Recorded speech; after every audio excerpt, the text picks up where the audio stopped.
ಚಲಿಸೋ ಓ ಬೆಳ್ಳಿ ಮೋಡ ಇಳಿದು ಬಾನಿನ್ನ ಕೂಡ ಕುಳಿತು ಮಾತಾಡೋ ಆಸೆ ಆಗಿದೆ. ಅವಳ ಅಂದಾನ ಕುರಿತೆ ಮನಸ್ಸು ಬರೆದಂತ ಗೀತೆ ಬಳಿಗೆ ನೀ ಬಂದು ಕೇಳಬಾರದೆ.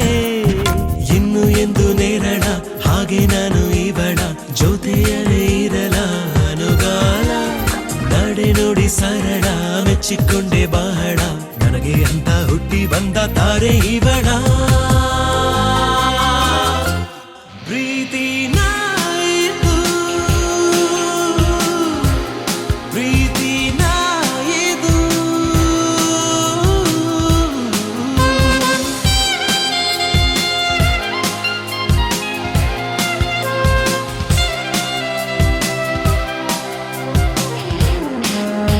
ನನ್ನಲ್ಲೇ ನಾನೇ ಇಲ್ಲ ಈಗ ಯಾಕೋ ಯಾಕೋ